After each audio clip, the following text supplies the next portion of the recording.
You're in the right.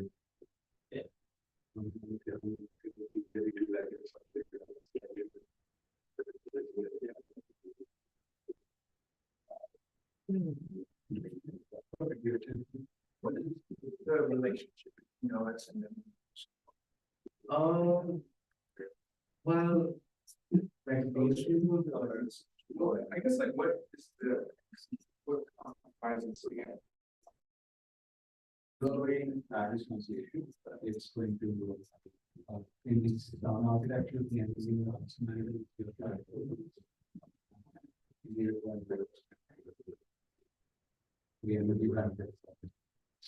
Okay, let's start.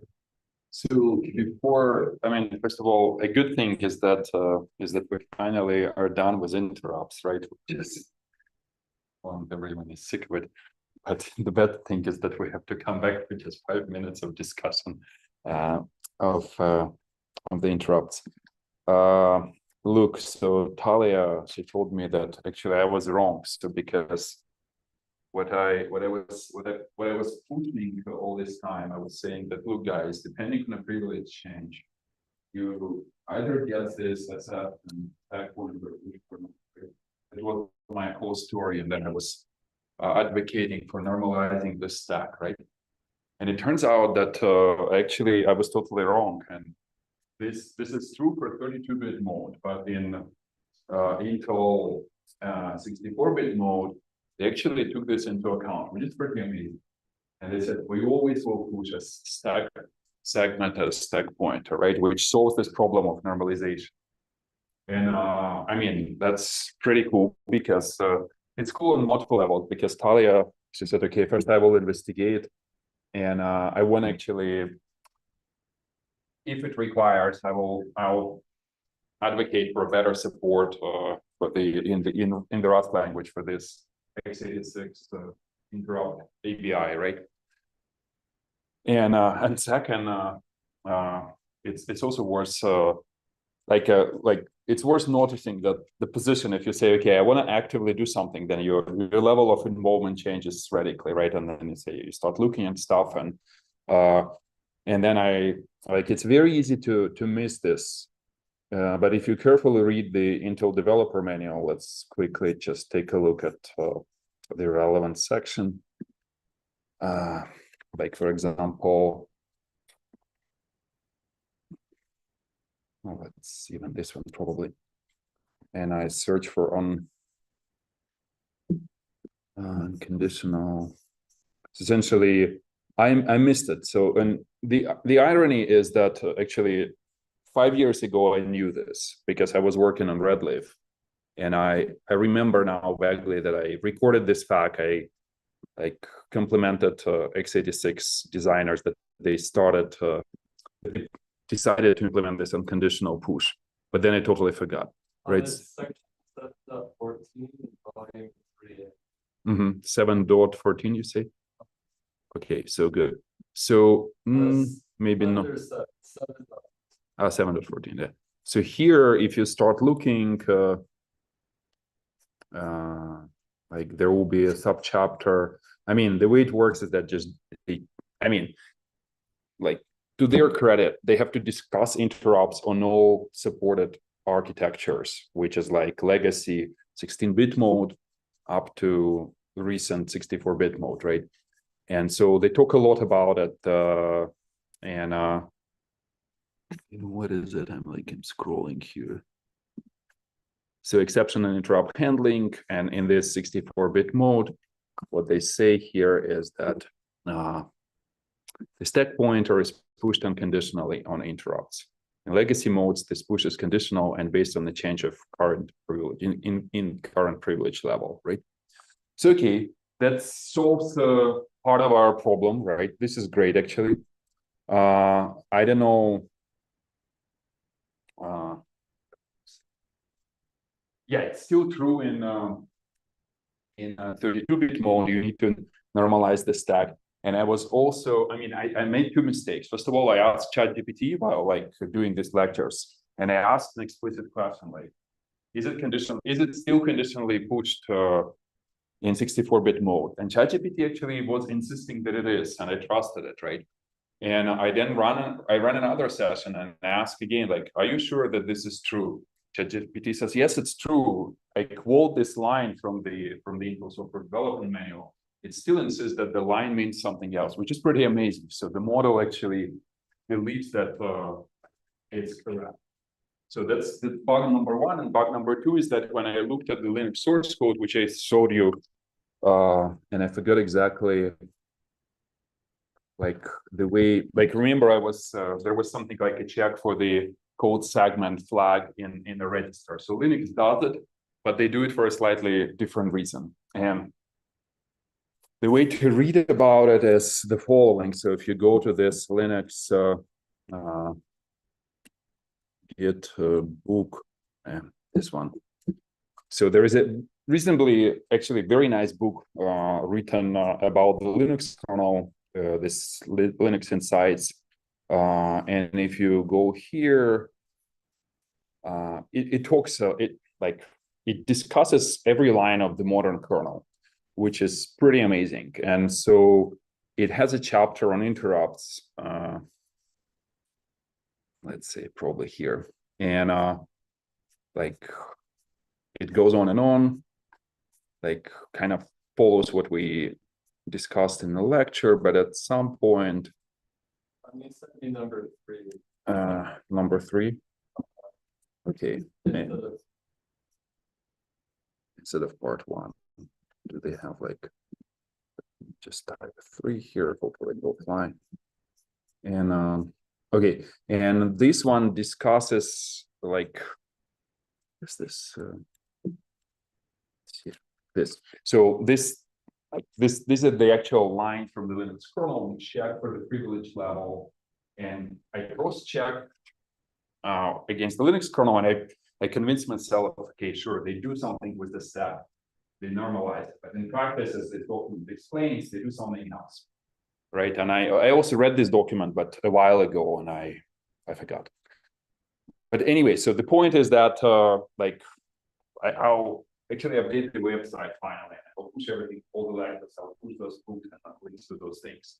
The point is that when we will be working on a homework, we don't need to normalize the stack. So essentially, we trust the hardware to push these 5 things always, right? So stack segment, RSP, R flags, code segment, code and instruction pointer, right? So what we will have to do is that we'll have to introduce 2 types. One essentially assumes that the error code is pushed by the hardware, and the second one will just push 0, making sure that we have something in this data structure is form. And then the question is now whether we want to use x86, whatever interrupt convention, or we want to go with this naked functions. And I still argue we should go with the naked functions for 2 reasons, for 2 main reasons. And you can push back and say, look, guys, maybe I'm wrong again. x86 interrupt convention allows you to access only those probably 6 things, including the error code, right? But it doesn't allow you to access any information like general registers, so RAX, and you feel free to like RBX and so on, right? Up until R15. Correct? Am I wrong here? They don't push. That's right. Yeah. So they only push this as an argument in your handler. That's one limitation, and I argue that in many handlers, like just even for the debugging purposes, you wanna have access to registers, or if you implement a system call, maybe your RAX is a syscall number or something like that, right? I mean, you can bypass it and say, look, my syscall number will be pushed on the user stack. That's the very first argument, right? It's all kind of like you can change the design, but it becomes a little bit artificial at this point. And so I would argue, let's go with naked functions, define our own type, and pass either this entire thing as a single data structure, which is totally fine, or pass two data structures to the handler. So essentially, those 6 things put by the hardware, and the second argument, for example, push all the general registers. That's one argument for why to go with naked functions, like essentially access to registers. My second argument is that stems from how Linux does it. So essentially, like if you want to read through it, and it will provide links to source code, Linux is notoriously complex. Like this entry in the interrupt is hard to read, honestly. And the complexity stems from a number of corner cases that you have to save the GS register, like different time attacks and stuff like that. Even this check is not reliable. There are cases that they say, but unfortunately, this method does not guarantee 100% of time that you'll be correct. So really, the only way is to like read a specific MSR. So this entry handler code, despite the fact that in our case, in our homework, we can probably get away with x86 interrupt, really is way more complicated than what the Rust designers are pushing on us. And the argument here is that let's write it ourselves in assembly. Most likely, we'll actually end up writing this script with swap.js just to make sure that we at least have have some understanding of how it can be done in a real operating system, right? So that's why, like roughly, like this is also part of the entry. Like they use new macros to essentially say, okay, there's like do such and such checks if you don't trust this check, stuff like that. So that's the reason for pushing naked functions and handwritten implementation of the entry handler, just kind of like make sure that like go home with the understanding that this entry handler is way more complicated than just this x86 interrupt convention. Agree with this? I mean, but I appreciate the drive to help Rust developers. So my personal statement would be just get rid of it. Like it's not useful, it's confusing, misleading. It's a feature in the language which no one really will use in production, and it like needs some support, because if you Google online, there will be like they track the feature and there is always like LLVM is broken, yada yada, didn't do this and that, and stuff like that. Okay, done with interrupts finally. Any questions? Okay, so switching to memory management. So okay, so as a recap, so we know how to initialize UDT, IDT, TSS. We know how to handle interrupts. Our next step in building this kernel is to start building page tables and address spaces. For this, we need memory, right? So if I ask you a question, so how would you build a memory allocator? And I'm not asking how to connect it to Rust, because Rust has this box primitive, right, which returns you a value on a heap, right? The connection to box is reasonably simple, so like we can read it from Philip. But how to build a memory allocator? How we will allocate objects on a heap and track which memory is still available, which one is not. And there will be a couple of kind of axes in this design space. There will be feature completeness, right? And we will explore what it means to build like a feature-rich allocator, kind of, or like almost feature-rich, but also complexity of implementation. So in our homework, we will essentially build the simplest practical allocator and be done with this. And then if you want, you can extend that. So think like in all these directions. Okay, anyway, but like how to build an allocator, what's inside? Again, headers, footers, and footers. Okay, For hold on. pages, rather, For what? for pages. Uh-huh. Okay, hold on. So imagine we have physical memory, right? For the sake of illustration, this is all physical memory. We loaded our kernel somewhere here, like grub loader did it for us, and we're in control. This is the kernel. No, this sits at one MB. And we got from the garage the ironic part that there might be some holes, which there's no big deal, what happens, right? But we got this map, like I'll show you how to get it. There is some maps. Now, roughly speaking, if we want to do a box, right? So like, tell me if it's super annoying.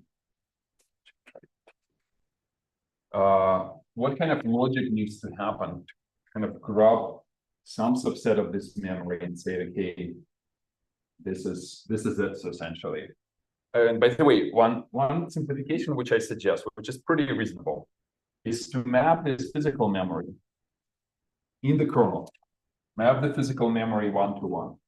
Meaning, like, if x86 was doing a shift because it says, okay, the kernel will be sitting in the upper half of the address space, like at 2 GBs, right? There is no real reason to do this, and it's just a hassle, honestly. Like, there is maybe a reason to do it if, like, you want to do some, like, backward compatibility, and your binaries are loaded, like, or linked at address 0, and you don't want to mess with them. But I wouldn't, like, say it's a valid reason. So I would just map it.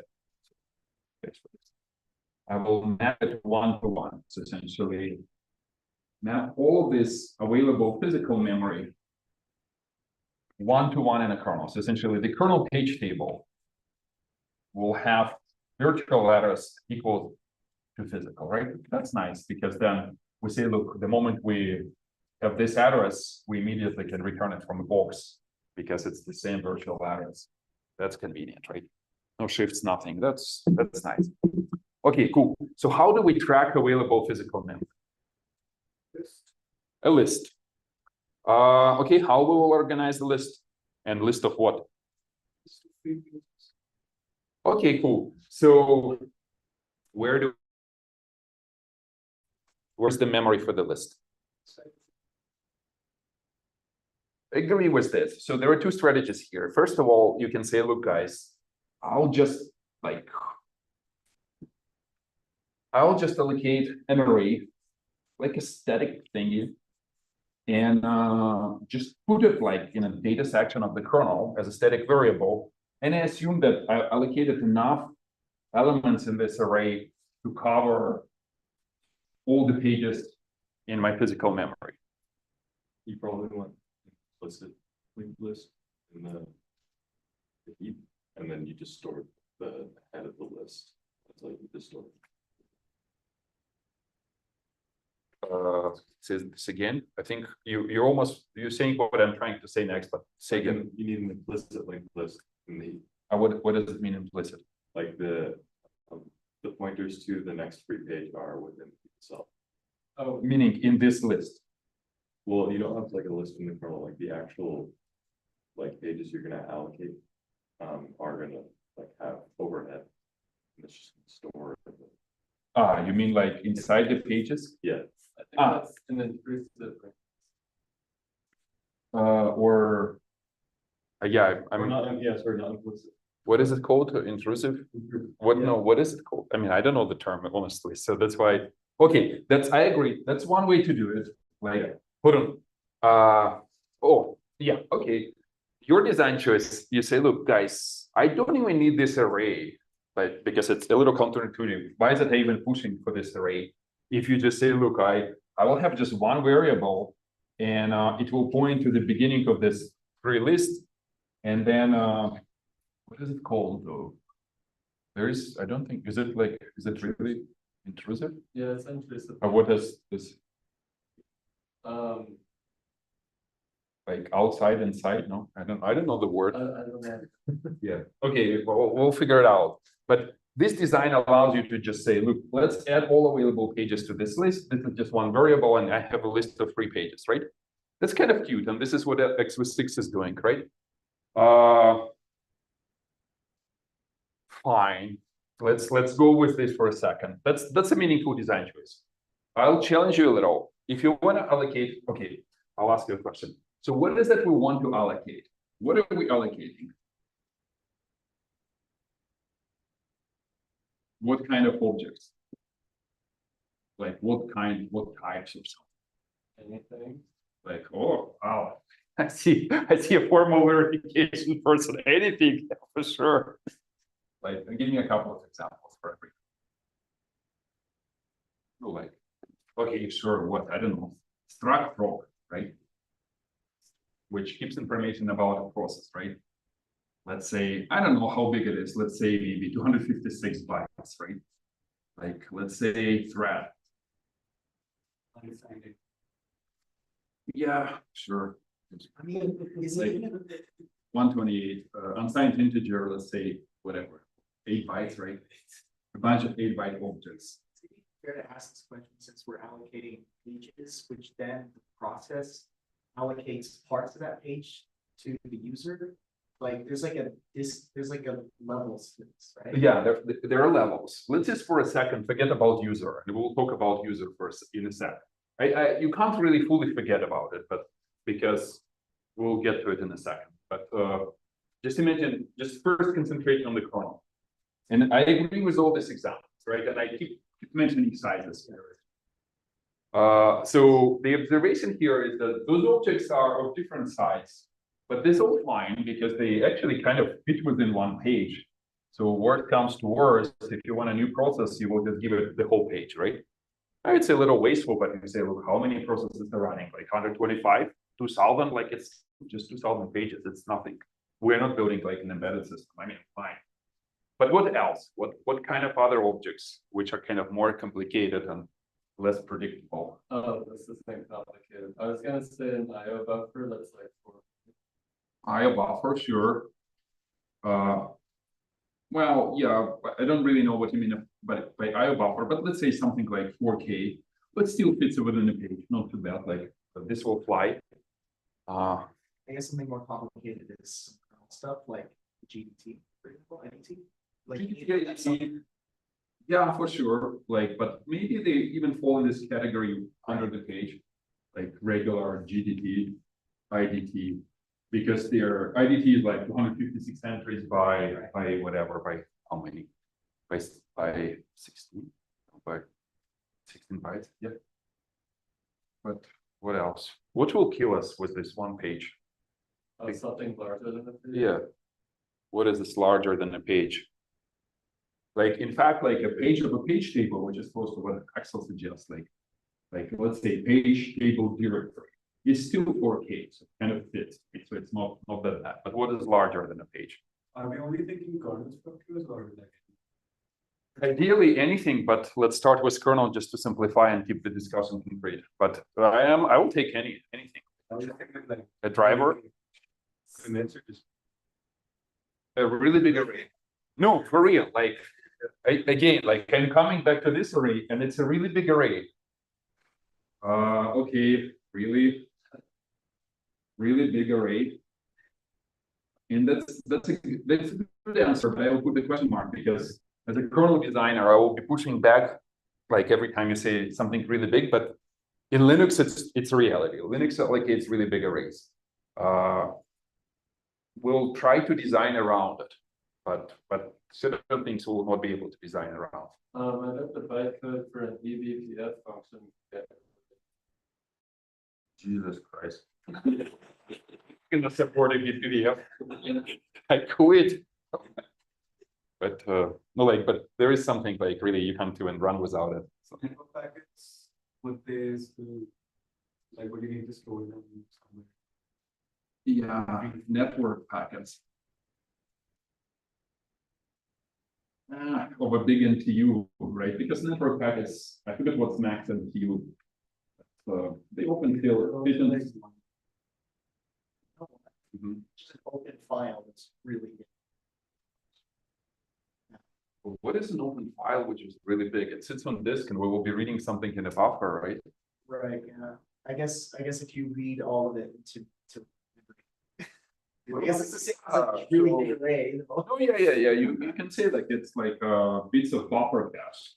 And it depends on what you mean by that buffer cache, but buffer cache caches things from disk and memory, but they can be managed as for, I mean, it's a little complicated. So like disk designers might push and say, look, 14 is not an ideal choice because the disk is read in units of 16 kilobytes.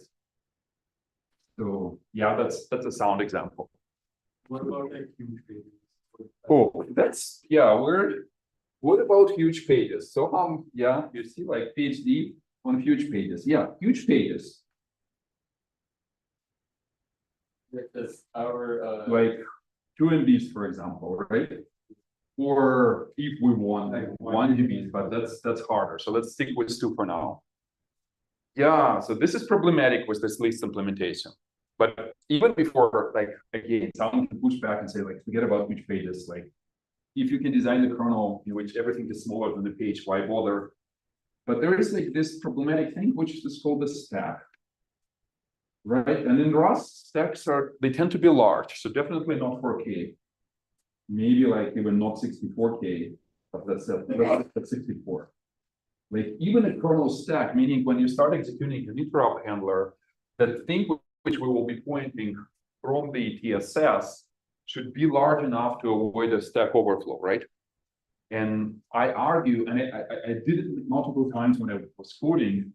I was running out of stack, and it was painful to understand and debug. In the end, we built a tiny we picked up the static analysis from LLVM, which analyzes our kernel and says, okay, that's the max stack. So please, for the kernel, allocate this max size. Otherwise, you're going to be like, you're going to pay the price.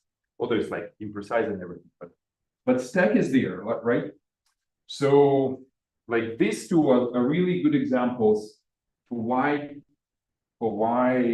like this organization of a list which only can allocate elements of 4K is not an ideal setup. For these, you probably can counter argue and say, look, guys, maybe we can design around it and get away. Okay, and I just wanted to make sure that since I said we're talking about the kernel, but what about the user address space, right? Because each process, let's say, by the way, we can organize the user address space. It's a little hard to control, but like it really starts about this max virtual, right? To make sure that user and kernel don't overlap. So user addresses will start from here and go this way, right? This way, we know that we can map all available physical memory one-to-one. That's the kernel space to avoid kind of like temporarily mapping and unmapping physical memory if we need to access it. And everything above is user.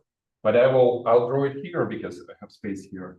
And if this is a user address space, you say, wow, what about user code, data, everything, right? So if you say you want to allocate space for user code when you load an L file, you can still allocate in the units of 4K pages. Or if you're funky, you can say, look, I will support 2 MB pages. But essentially, so this allocator will work for those things. And user might implement their own allocator, and we'll talk about it. So user can allocate small objects. And even if user wants to allocate a large object, like a really big array, the kernel itself can still allocate individual pages and just map them consecutively in this address space, right? It doesn't have to be one continuous physical region, right? Make sense? So user is not a problem. So user, the only thing we care about user is whether we want to support this 2 MB pages to run faster, but if not, then we can get away with 4 kilobyte pages, right? Okay, cool. So then this doesn't work. So with this, let's say internal or external, let's say internal organization of the list, internal storage, just because it doesn't allow us to allocate anything of a size which is bigger than an element of the list. That's why I kind of was saying, okay, something back to what Axel was saying, I think, or someone else, I forgot, would say, we'll have an array, and this array will track the state of each page. So one element of array is one physical page. We can actually start from 0 and just like label them as taken by the kernel or something like that, right? It will be our metadata array, right? And it will simplify a lot of things for us, and we will see how we're going to use it.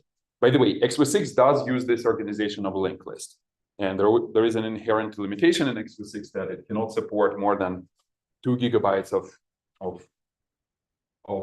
user address space, right? Because even if you have 2 gigabytes of those pages or more, like you have to map them, because in order to access the element of the list, you really need to access the physical memory, so it has to be mapped. So like if you split 4 GBs by half, that's the optimal number, because if you split like 3-1, then you don't have space to map this 3, right? I don't know if you remember this problem, but we can come back to it, and just trust, bear with me. So we'll start with this metadata array, and this is how Linux does it as well. So for each physical page in the system, there will be an element in the array which maintains some metadata about this page, right? I'll come back to this question, like, how do we want to allocate this array? One option was statically, like at compile time, just say, look, it's just a very long array, has enough elements to cover all available physical memory. That's one possible way to do that. Do we have a better way? Can we allocate this array dynamically on boot somehow?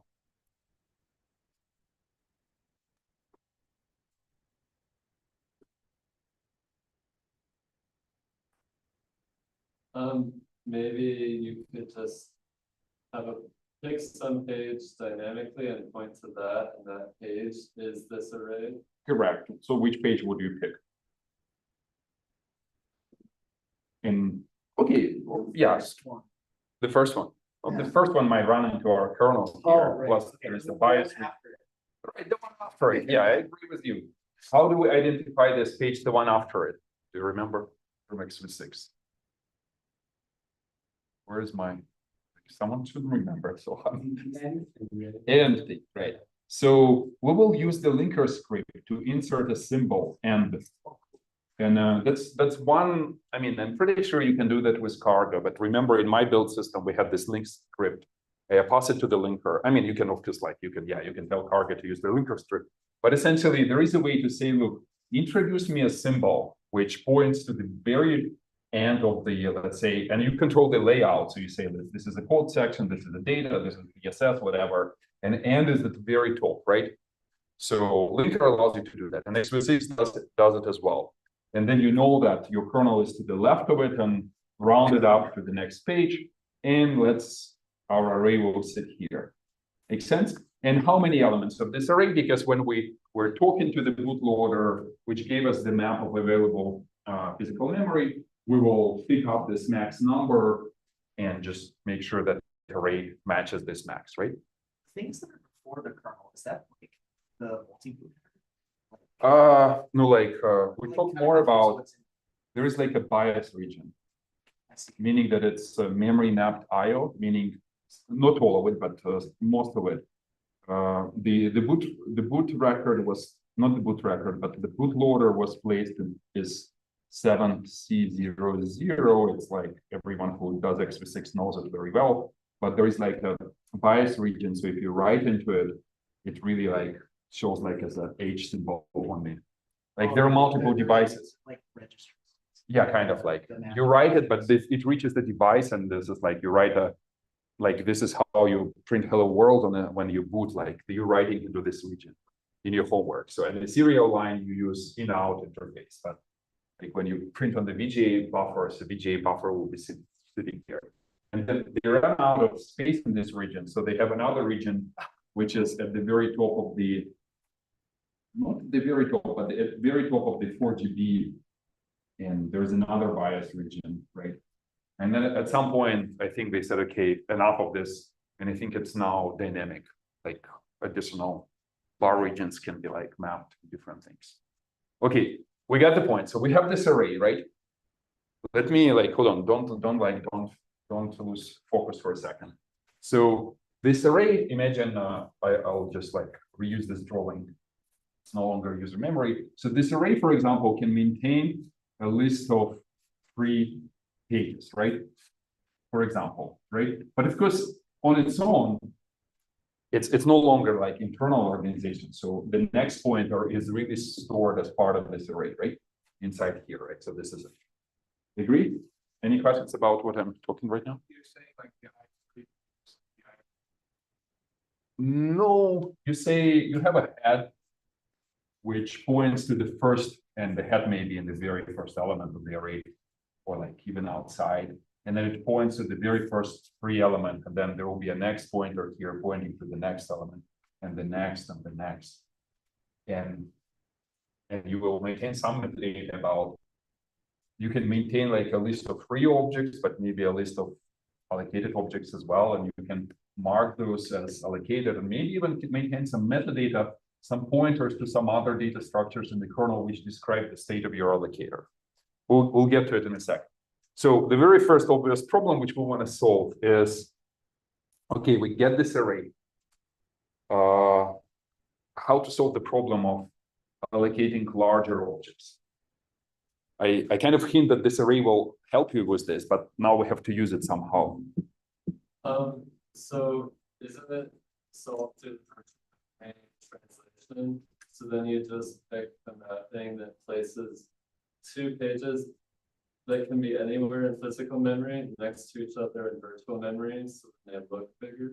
Okay, you could, yeah, we like, okay, that's, you say, look, I don't buy your story, like everything what you're saying is nice, but I'll do it differently. I still will be allocating just 4K objects, and then I will be just, instead of like mapping 1-to-1, even the kernel address space will be like whatever. These 2 physical pages will be adjacent.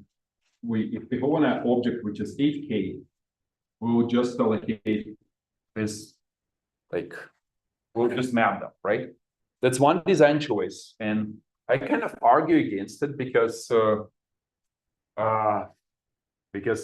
every time you allocate something larger, you have to go and patch the page table. It will take additional time, so there is a performance argument. Also, at this point, you say, look, I got it. This is the virtual address space. But now I have a question of how to find a hole in this address page, which is like 8 kilobytes big. So now you have to manage this virtual address space kind of like with some data structure, maybe with a tree, which describes which regions of this address space are free and which are not. Right? So that gets a little tricky, although doable. Okay. I'm assuming there's a optimization where if a process requests several pages at once, you can try and find adjacent pages in physical memory to give, so that I would physically and virtually next to each other. I'm guessing there's some sort of if we map it 1-to-1, if we find 2 adjacent physical pages, they show up as adjacent. Virtual, then we don't have to manage virtual address space. We just manage one space, and sure, in my view, it's easier. Yeah, but the question is like how to organize this list so we can keep track of size of regions. And one thing I've heard of for malloc is you bucket it, so you have certain powers of sizes that receive the same bucket, and they all have their own free lists, and then you just walk the respective free list until something large enough is in there. Correct. And I mean, we'll get to it in a second, but let's just, and that's totally fine to think about those in this way. So for objects of small sizes, we will implement some data structures where we allocate, like, for example, a page or maybe 2 pages, and then like split those into those small objects, like let's say 64 bytes or 148 bytes, and we will have a data structure of which points to those different sizes, and then we can quickly pick a small size. But and we will be building a tower of these allocators, and I will explain how it works. And at some point, it's very hard to keep designing it live, so I switch to teaching. But still, let's just imagine we want to first concentrate on large objects, meaning that we want to somehow track those pages and track consecutive large regions of those. How can one do this? So what if, instead of starting out by tracking metadata for 4 kilobyte objects, or 4 kilobyte pages, we track it for larger pages.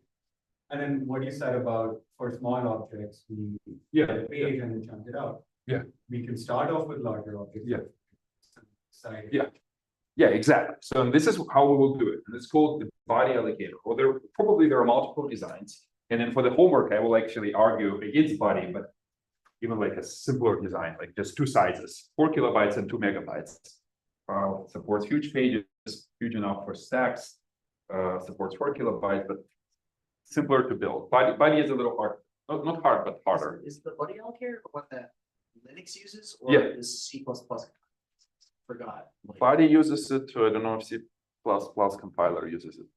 So, okay, but the intuition is right. So Soham says, okay, guys, so instead of like immediately splitting all available memory into those 4 kilobyte chunks and tracking them like this, and then maybe merging adjacent chunks, what we're gonna do instead is just try to split those regions into the largest possible powers of 2. Powers of 2, just one design choice, but not bad. Like, let's say this is maybe 1 GB, and maybe if the tiny little tail doesn't fit, we'll fit a couple of objects which are, I don't know, 2 MBs, and then maybe a smaller 4 kilobyte pages as well, right?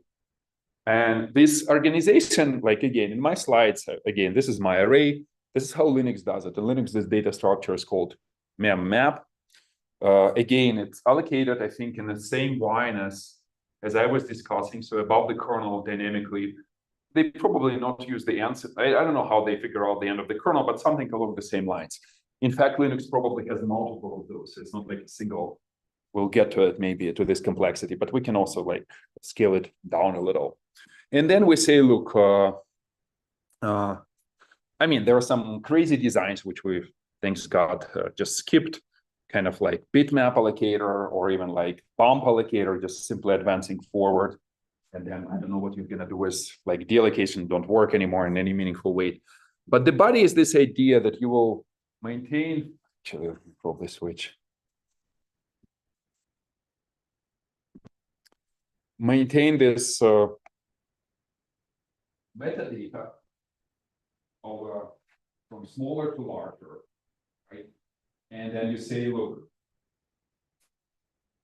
you can enforce this invariant. It's easier a little bit that objects of a larger size are actually aligned to this size. It will be easier to then merge them. And then each of them is a half of the previous object, meaning that if this is like 4K, the next area will be 8K, the 16, 32, 64, 128. You quickly get to whatever, 1 gigabyte, right? And the idea is that when you need a smaller object, and if you don't have one on this list, so it becomes like this manages all available lists. If you don't have one, then you split a larger one and add it to the list. If you don't have a larger one, you go even deeper and split it, and then just the split percolates to the top, right? So kind of, and the reverse operation is merging, and this is, I think, where the name comes from. Actually, I'm not exactly sure, but the idea is that if we have 2 small regions and they are declared as bodies because they are both free, for example, and how to check if those are free or not. You say, look, I know my position in this array. If I'm marked as free and my body is marked as free, then I can merge it and say this one is merged and this one is, for example, free, but it's now at like 2 whatever, next power of 2 boundary, right? So you can think of how to build it, but the main idea is kind of is this. So essentially, this is this animation from online. So essentially how you split an object into, like, you had a larger object, then you put one here, split into it, eventually percolates to the top. Makes sense? So this is body. So now if we, and like there are different ways for how to maintain body, right? Obviously, but not super hard. So you essentially you can also reuse this metadata to point to the next object of the same size. So when you say, look, I started and this is like 1 GB, and I put to the pointer to the next 1 GB. If there is none, there is none. If there is one somewhere here, you point to this element here, right? When you start splitting, but you don't run out of this metadata. And this allows us to allocate essentially large objects. So essentially the idea here is that at the very bottom of this tower of allocators, we'll put body. So body sits at the very bottom, and it allows you to allocate objects of the smallest size. We can probably fix at 4K, but then essentially from 4K to, let's say, 1 GB, right? And well, allocation of 1 GB might fail because you might not have a page, but maybe not, right? But that's convenient. So that's body at the very, very bottom. Now the question is like, okay, sure, body sounds great, but why did I say that we want to stop at 4K? Why don't we want to go to like 64 bytes? Because we wanted to allocate like integers and stuff like that. Why not to use the same data structure for small objects as well? Why is that I'm saying I'm gonna cut at 4K? I forgot if it was internal or external fragmentation. If you go too small, then there's gonna be gaps everywhere, and that can lead to sound arguments. Yeah, so if you like too small, then yes, like all of this will be mixed as hell, and this list will grow as well, because if you want to really support like going to the next, you can't set of size. But probably one argument is that fragmentation of bigger objects at some point. What else? I agree with this. Actually, this is a surprising argument with sound, I guess. I think it would also increase the overheads of allocating smaller objects, because now even if I wanted to reset 5 objects, it would still do this calculation to see if it's split or Yeah, I agree. So overheads of splitting and merging are kind of high. Split and merge, like especially, well, most likely your code, like the frequency of allocations, and of course I don't know it off the top of my head, and it changes from one application to another, but empirically from what we typically code, we allocate a ton of small objects. Once in a while, we allocate something larger. And so like it's kind of size correlates with frequency. So you probably have to target allocation for sizes, right? And so splitting merging is not a good idea. I agree with this. And so any other arguments? Having the metadata for the linked list within that element would have a lot, would mean you couldn't allocate something below 8 bytes, for example. Yeah, I agree. So this argument, it escapes me a little bit, but I was trying to say that yes, you cannot go below a certain size, because if you want to reuse this array and it has a specific size here, right, then you cannot go like below specific size if you want to have previous snacks plus some metadata, right? But you can restructure it differently. So I don't want to go too much into it, but yes. I thought this was an external like array. It wasn't. They weren't like headers and footers inside the pages. This is external, right? Yeah. So wouldn't you? But no. But if you say, look, if I want to track state of every 64 byte object in my physical memory, this array, it has the size of this thing, right? Like how many 64 byte objects you have in the system, roughly. Right. So if you really, okay, let me go forward and then I will come back. But I mean, it's not that I have a very good answer. So yeah, still slow. So the next idea is slab. So how can we build a allocator which sits on top of body and is designed to allocate smaller objects? What would be I've looked at this a little bit in the context of inodes and directories, but essentially you kind of reallocate the space in fixed chunks and then like you just return it. So you just have a list of like small objects. Okay, so Soham wants a list of small objects, linked list. Okay, and this list will contain the next of 3 objects, and some of these objects will be already allocated, right? So they will not be on the list, right? Yeah, but those get removed. So you will have a list of 3 objects in the list of in-use objects. I kind of agree with you. So you say, look, imagine I want to allocate 64-byte object, right? I will get a larger chunk of memory. I'll get it from body, and maybe I can get 4K, but maybe for whatever consideration, I believe that it's more economical to have like 8K or some other number. And then you say, look, I got this, and I will split this into 64-bit objects, and I will somehow maybe allocate also some metadata for the header, and just keep the that will give me the list of 64-byte objects, right? So the next element on this free list is my 64-byte object. I will return a pointer, and I will patch the linked list. If it was pointing like this, I will patch it. If this one gets allocated, I will just patch it to the next, right? That works, right? And it's a kind of like slab, right? I agree with this. Why not?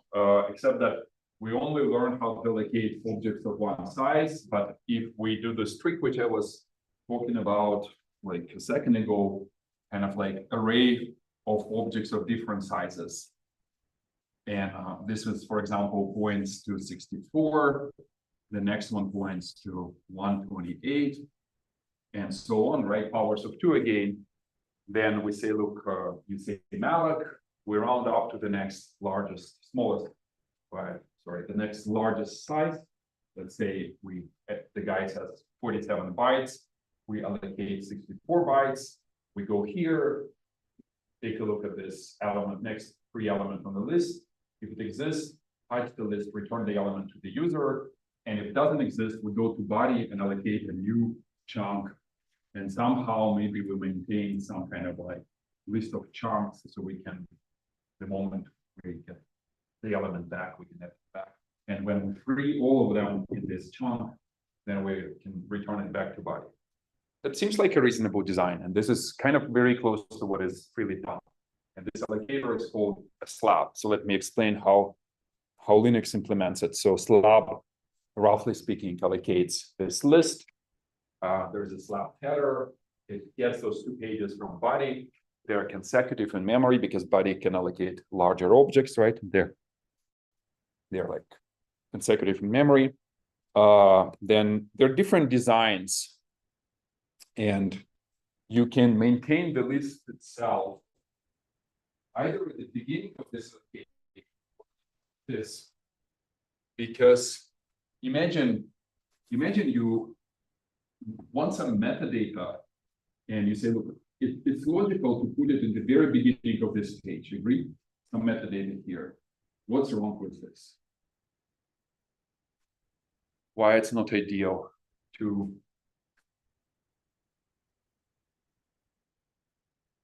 Like metadata about the list itself. No, there is this awkward. Imagine you say, I want my objects to be aligned to a specific boundary. Imagine it's like 28 bytes or something. That screws your alignment. You say, look, what's the next boundary? Maybe it's somewhere here, but you already lost all this memory. And typically alignment matches 4 kilobytes, right? If it's larger, then it's a special case. But let's imagine everything below 4 kilobytes will start from the beginning of the page, and then will go in a multiple.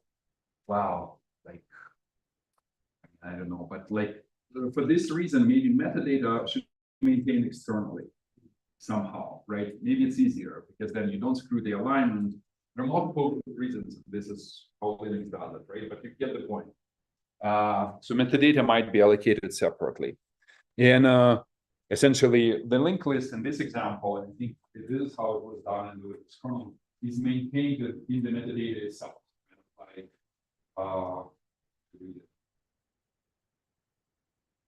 the first 3 is 3, so you go into 3, 0, 1, 2, 3, so it says go to 1. First 3 object starts at 0. Next 3 object is so okay, so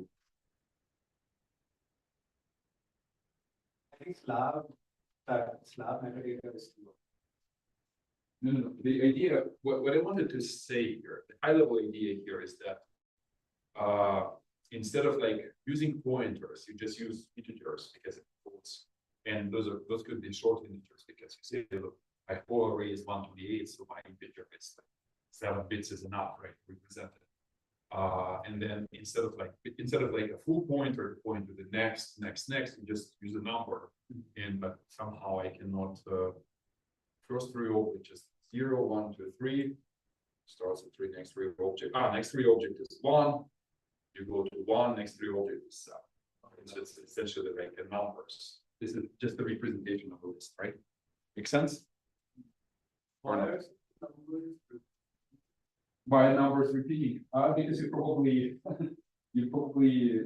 took the element from the list. You didn't patch it. You didn't say. That's my intuition. You didn't say that.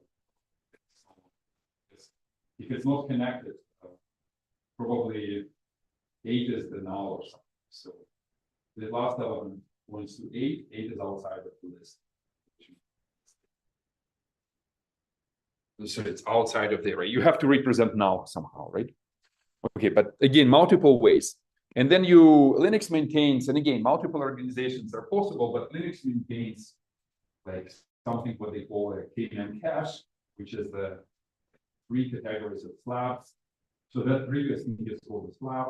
So it has a list of full slabs, partial slabs, and free slabs. And at some point, when this list of free slabs grows a set of lengths, it allocates it back to body. Typically, it tries to allocate, no, it has to allocate partial allocated slabs. The moment it's all allocated, then it moves to full to essentially. And what's interesting here is your allocation is obviously constant time because you don't have to look out a tree or scan anything.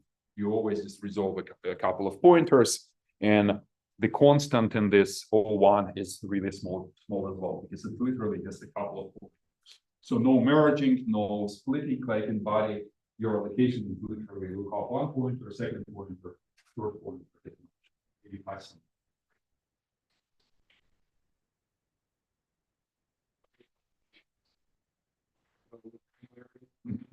Yeah, up until smaller level of frame.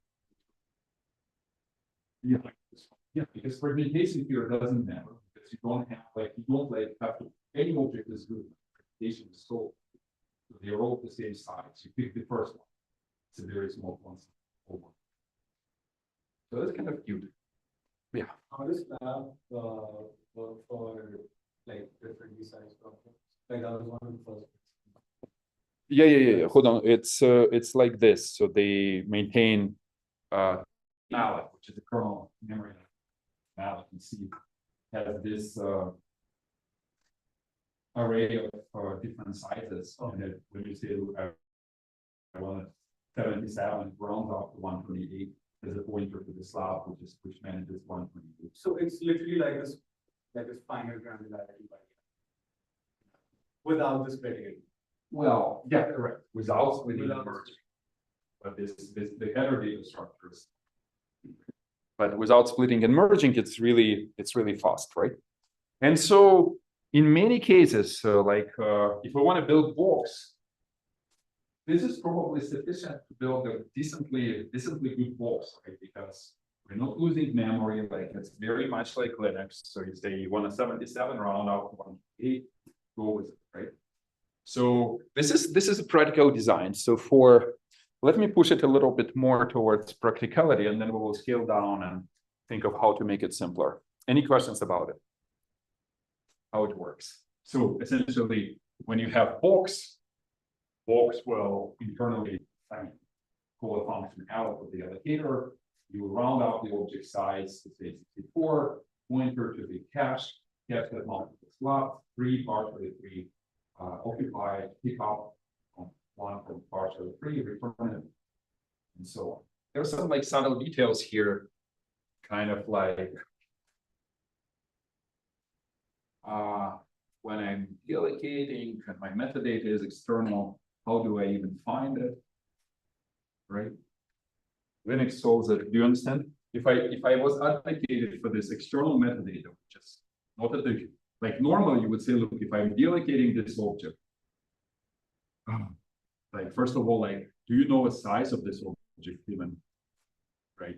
If you know the size, you can at least round up and figure out where the slab is, right? But where the question is like how to find this metadata for the slab. Like someone gives you a pointer, like Rust is like C, there will be no track runtime metadata about the size of the object or anything like that. It will be just blind, like down pointer. How will we find it? You round down to the page size. But what if you use 8K? You align it to 8K. So you fix the system to either 4 or 8, but what if I want like variable sizes of flags here for whatever reason? No, but this is the practical engineering solution. And but sure, round it up, but we agreed that we have metadata is external. You want to keep a pointer above it, but then you use another page. So what do you do? A systems design 101. A whole separate page with just metadata. A whole separate page, but how do you establish this one-to-one correspondence between this page and this page?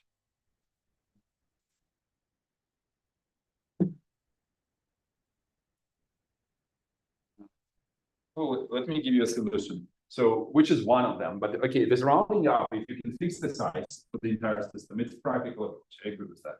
But also you round up, but then like it's either, it would be nice if you like, if it's not external, then it works. When it's external, this is when this array comes back. This array, you say, look, you round up to the page, always to the page. You say, look, I know my page number. You look up this number in this array, and here you'll have a pointer to the metadata of a slab which manages this with this page. Why not? Because okay, like it's just one extra pointer, but why not? Even if you're in a second page of the same slab, which might be a completely different page, maybe it's here, like this page, but it still will point to the same slab metadata. So you always come back to the slab. And then when you say, look, this element is free, you will, like this will have a free list. So kind of like a pointer to the first, then you would change this pointer to point to this. Okay? Kind of elegant. So this array comes back. So it's a useful array, despite the fact that the question is like, why the heck we need this array if we just build the body and slab, right? But you got the point that this array can maintain additional metadata about the slabs. And similarly, it's useful for merging. So if you want to, like, if you're down to body and body says, look, guys, like if we were sitting in body, which is also a little counterintuitive, but if you were sitting in body here, this is all allocated region, and you say, look, free this region and then merge it with my body. But you have to compute the body and check whether it's free or allocated, right?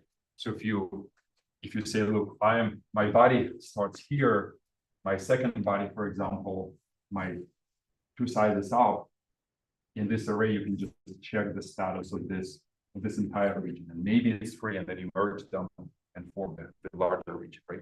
So that's useful. Okay, but just pushing it a little bit towards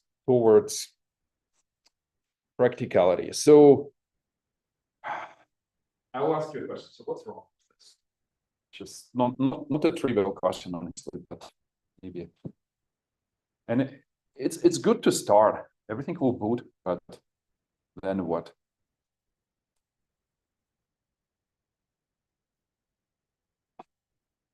This is probably not what you're looking for, but like if a lot of processes are all trying to melt, this is a concurrency. Yeah, no, actually, that's one of the arguments which I have.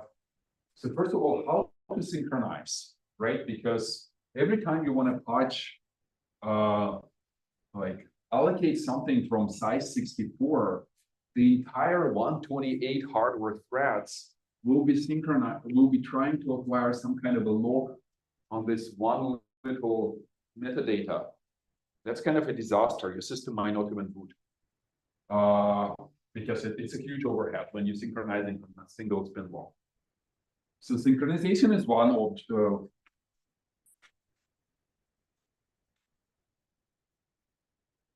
one problem. And to be honest, how to solve it? Okay, so how will you solve it? Again, these are vague snippets I remember from PhDs, but I think you allocate and then you check whether the allocation is successful or if not. What you're saying is that what Soham is saying is that you can say, look, you guys, I know how to build log-free data structures, so I can build a log-free list, and my log-free list will allow me to await acquiring a log. Yeah, so something like that is what I like. That was a secondary entry actually. Oh, no, hold on. Anyone is an expert on log-free data structures in this class? Or like expert meaning build one. Linked list, like anything beyond linked list requires a PhD, I'm not kidding. And there are like 5 people in the world who can do it, I'm not kidding. Like for real, like proving that something is correct or like proving to yourself. Huh? I've heard of hazard. Okay.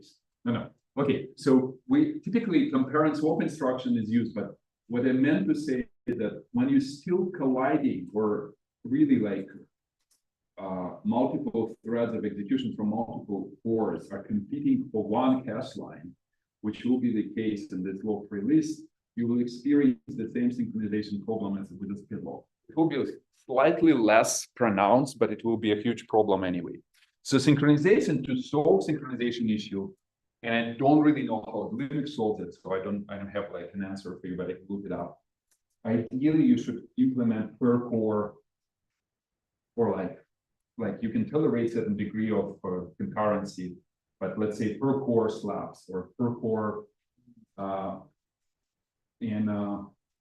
which means that you're still acquiring a spin log, because there might be a case when you allocated object on one node, right? But then the object was used by a thread in the application, and then or like thread in the kernel, and then it gets deallocated. You looked up the metadata, you land on this. You land on this metadata, and then you still have to acquire a log from a different core. So you don't really like get rid of the logs, but in most cases, allocations and deallocations and log acquisitions happen on the same core. So this cache line is mostly resident to this core, and so the performance impact, like acquiring a log is not a huge overhead. It's like 2-3 cycles of like logging a cache line, saying that if a concurrent request for ownership instruction comes in or something, it will be rejected until we unlock the cache line, right? So it's just where this cache line is. If it's in your L1, then it's super fast. L2, not too bad. L3, not too bad either.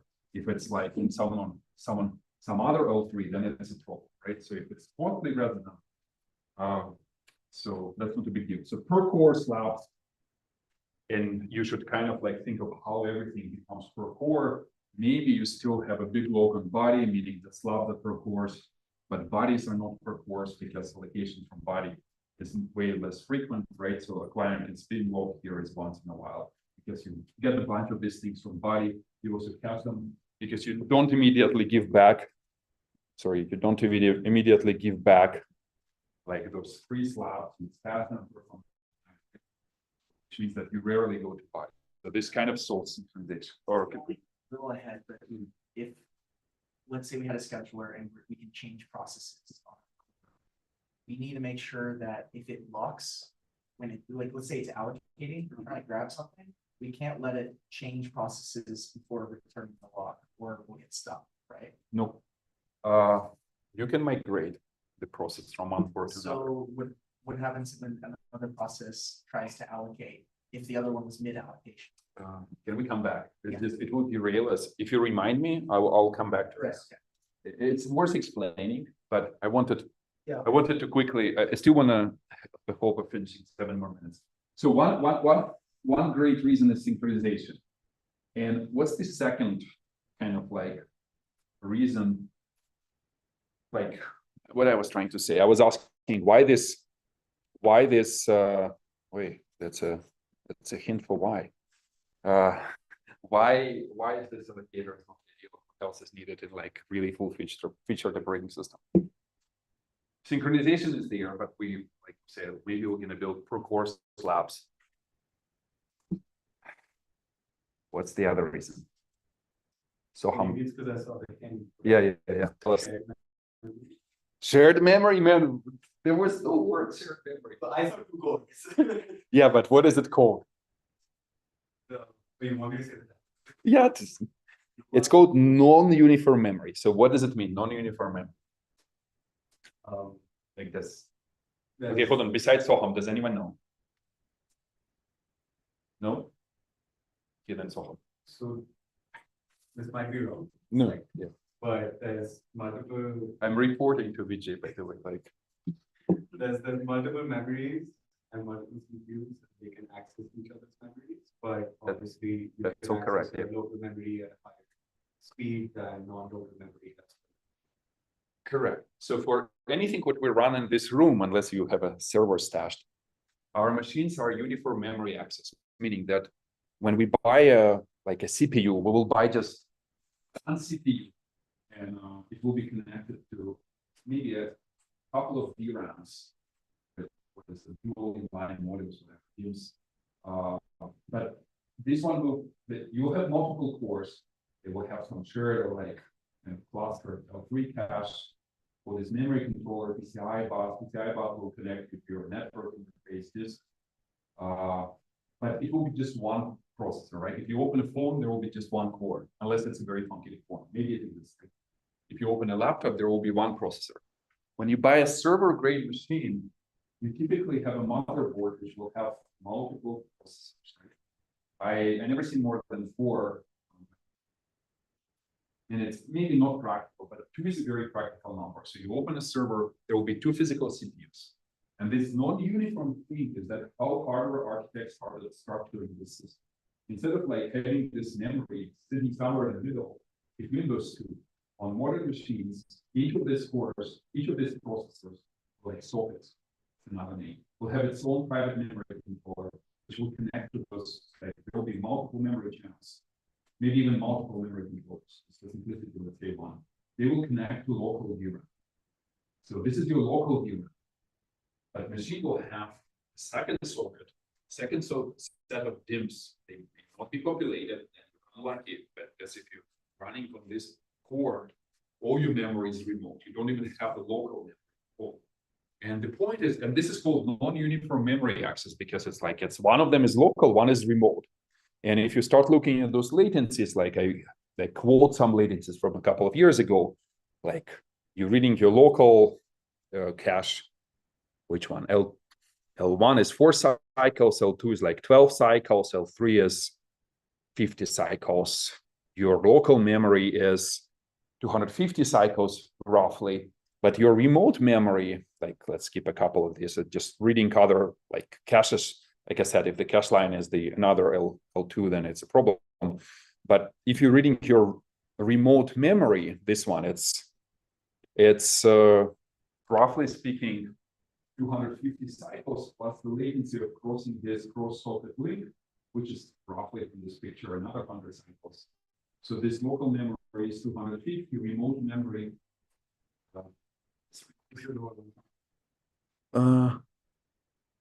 Is it? Oh yeah, so 365, right? So, which introduces an obvious problem that, what is the problem? That you want to allocate, if you plan on running a process on a set of cores, maybe it's 1, maybe it's 5, it makes sense to kind of restrict the execution environment or restrict the scheduler to schedule this process on one processor, let's say processor 0, and allocate all the memory from this local memory, because the memory will physically be faster. Delay will be lower, like we say cycles. Bandwidth will be larger because this really also restricts your bandwidth. So if here you can read, let's say 120 gigabytes per second, this QPI link is only like 120.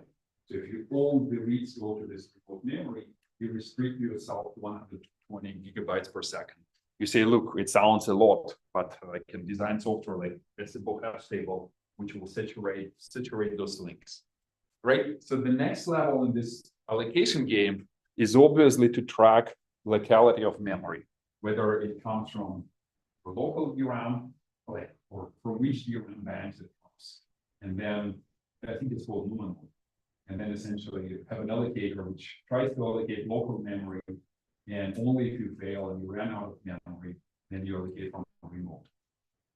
So I'm first. Okay, so does the kernel see, like in Luma systems, the kernel see all of the physical memory as like one contiguous? No, like you can query the hardware, and like we should wrap it up, but essentially the kernel will maintain something what is called the list of nodes, and each node will point to will be initialized by talking to BIOS and other parts of the system to say, look, this is yours, and it's nominal, and this is another, this is just so you can track and do this local allocations. This is how Linux does it. Another layer of metadata. Yeah. So I think it sits below body, if I understand correctly. Not confusing. So they say node, body sits on top of a node, and then there's like zones. I think essentially you will have a list of nodes, each one will have a body. So typically your interface doesn't change, but if body ran out of memory in this node, then it can go and do something from other node, but that's not ideal. But essentially you keep track of where the physical memory comes from in a real system. Another question? That's what I was gonna ask, if there's a body. I mean, you can structure it differently. I think in Linux there is a body for each node. Or maybe node actually has a sub. Like Linux also tracks, okay, this is my last slide, so just don't kill me, but like certain legacy devices cannot DMA about 4 gigabytes, just because they have 32-bit whatever architecture. And then you have to track, in order for this device to even do a DMA into memory, you have to give it memory which is lower than 4 gigabytes. So Linux will also track those funky zones. Like before that, there was ISA, which is 16 megabytes. So it will track this zone, and then normal zone, and then everything else above will be whatever, just normal zone, and but for specific nodes. Here, like zone DMA, this is physical memory, which is reached for normal, both high man, but it's all high man. And those will point to the beginning of physical memory. I think it's actually mapped by the BIOS sequentially. So like I'm pretty sure, but I don't think it's like shuffle, but essentially this is nominal 1, nominal 2, nominal 3, and then everything kind of flies. But shouldn't like the DMA zone be in every node? Because there is one zone. So the way you allocate it, you get a request for the memory allocator with a specific flag. It will try to find it here in this zone list. Says, okay, I don't have it. I don't know how the searches are, but then it will scan all of it. And if it doesn't find it, it's a failure, but typically it will find. But I think that you can implement different metadata. It's kind of like this is like how you want to build a query. But it's okay to put it in one and just search to where like start. But for all these funky zones, maybe go to the first one or something.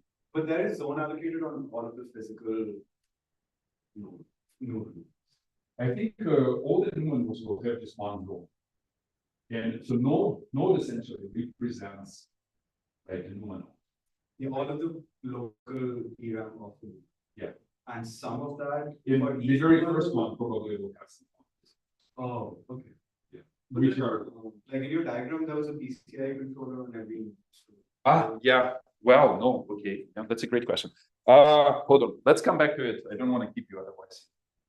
You will break my bike next time. No way. Let's come back. That's a good question. Let's go on. So let's start with these PCI devices. I can also look. The short answer is that PCI device can DMA into like any physical memory, but you will pay performance essentially. If you're trying to DMA from here, it will take longer than any. So it would make sense to have some game. Pure and No, let's come, it's a 5-minute answer, but we'll come back. Okay, thank you for listening. So, and next time I will explain how to simplify